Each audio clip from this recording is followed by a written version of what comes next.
Assalamualaikum warahmatullahi wabarakatuh. Alhamdulillahirabbil alamin wa bihi nasta'in wa ala umuri dunya waddin wassalatu wassalamu ala asrofil anbiya'i wal mursalin wa ala alihi wa sahbihi ajma'in, amma ba'du.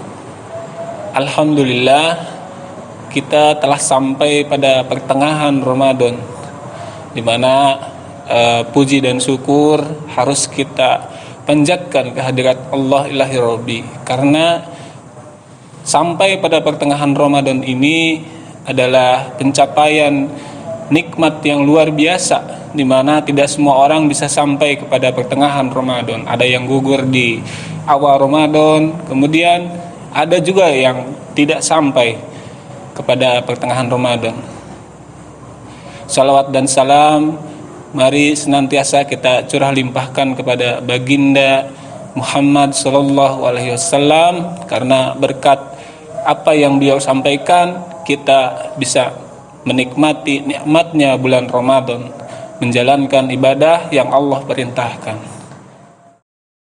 Saudaraku yang dirahmati Allah, Ramadan mengajarkan kita agar kita lebih terfokus kepada kehidupan akhirat, karena puasa menuntun kita untuk lebih memperhatikan akhirat. Terkadang kita senantiasa terjebak pada kehidupan dunia. Kita menjadikan dunia sebagai tujuan utama. Walaupun dunia itu adalah majra'atul akhirah atau ladang menuju akhirat, tapi terkadang selalu menjadi alasan bagi kita untuk lebih mengejar dunia dibanding akhirat. Padahal Allah lebih menyukai kita mengejar akhirat, karena dunia semakin dikejar akan semakin menjauh, sementara akhirat jika dikejar itu akan semakin mendekati kita.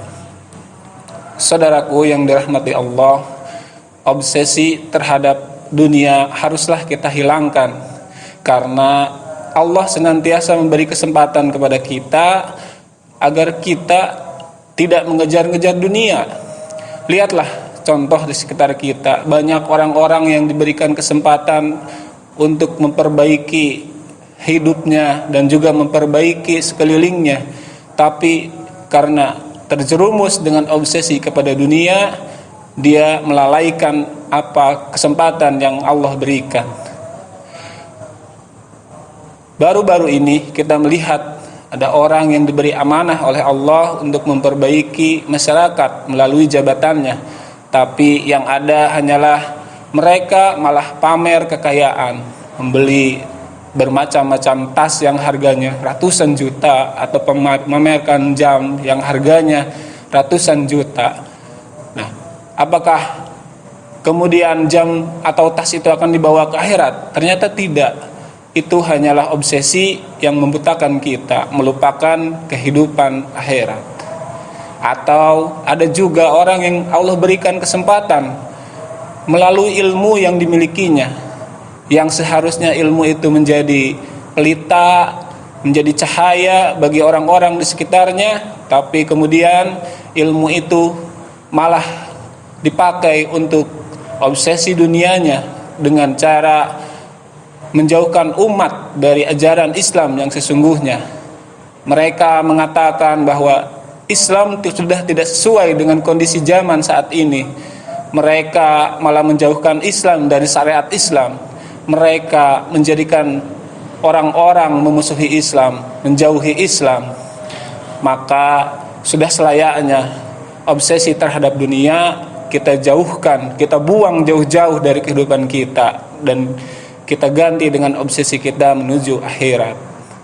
Saudaraku, obsesi terhadap dunia membuat kepekaan sosial kita terhadap sekitar menjadi hilang, menjadi musnah. Bagaimana tidak, saat ini di sekitar kita kemaksiatan merajalela.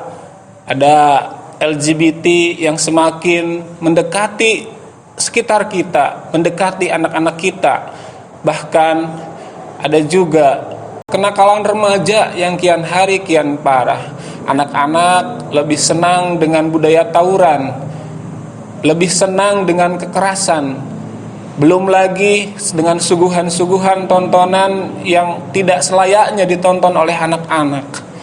Belum lagi kecanduan game yang semakin merajalela. Bahkan tidak banyak anak-anak aktivis pengajian itu lebih dekat dengan HP ketimbang dengan Al-Quran. Sungguh kemaksiatan sudah berada di sekeliling kita. Kenapa bisa terjadi? Karena kita lebih terobsesi kepada dunia gitu.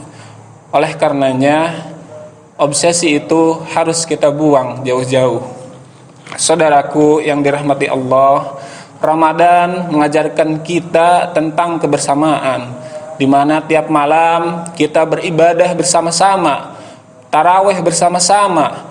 Untuk apa? Karena kemaksiatan tidak bisa diberantas seorang diri. Kemaksiatan hanya bisa dihapus dengan kebersamaan.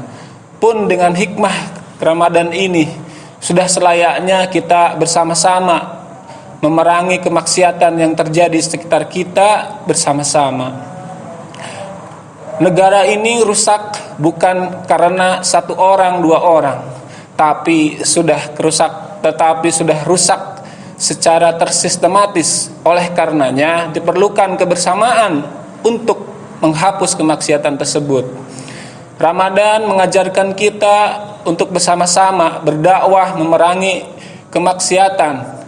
Oleh karenanya, marilah kita menyambut serian Allah untuk memerangi kemaksiatan di sekitar kita dengan bersama-sama berdakwah di jalan Allah. Saudaraku, seorang penyair pernah mengatakan, kapan sebuah bangunan akan tegak jika engkau terus membangun kemudian orang lain menghancurkannya? Rasanya itu sangat tepat untuk kondisi hari ini. Kita mencoba membangun keluarga kita, membangun diri kita sendiri, membangun lingkungan kita, tapi ternyata dihancurkan oleh kemaksiatan yang terorganisir, kemaksiatan yang dijamin oleh aturan. Oleh karenanya, mari kita bersama-sama memerangi kemaksiatan tersebut agar lingkungan kita kembali menjadi lingkungan yang islami, yang dekat dengan Al-Quran, yang sesuai dengan aturan yang Allah turunkan.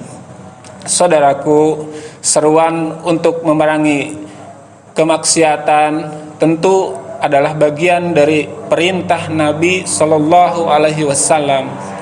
Dalam sebuah hadis dikatakan, jika kalian melihat sebuah kemaksiatan di sekitar kalian, kemudian kalian diam, maka kalian tidak ubahnya seperti setan yang bisu. Bayangkan kita disebut setan kemudian bisu, atau bisa kita katakan itu adalah setan yang cacat gitu. Nah, secacat-cacatnya setan, dia masih bisa menyesatkan manusia, tapi kita dikatakan seperti setan, sungguh hal yang menyedihkan. Oleh karenanya, maukah kita disebut setan yang bisu? Mudah-mudahan tidak. Saudaraku, marilah di Ramadan terakhir ini kita semakin mendekatkan diri kepada Allah dengan bersama-sama mengajak saudara-saudara yang lain untuk lebih dekat dengan Al-Quran, untuk lebih dekat kepada Allah, untuk lebih dekat kepada aturan Allah. Mudah-mudahan kita senantiasa diberikan oleh Allah keistiqomahan di jalan Allah, dan mudah-mudahan kita termasuk orang-orang yang diselamatkan Allah dari kemaksiatan. Saudaraku, perubahan ada di tangan kita dan pilihan pun ada di tangan kita. Kita memilih merubah sekitar kita atau kita diam, itu ada di tangan kita. Maka mau termasuk golongan yang manakah kita? Ikut merubah keadaan atau kita diam seperti setan yang bisu? Mudah-mudahan Allah memberikan hidayah agar kita menjadi orang-orang yang memilih merubah keadaan sekitar kita. Wallahu a'lam bishawab. Sekian dari saya. Wassalamualaikum warahmatullahi wabarakatuh.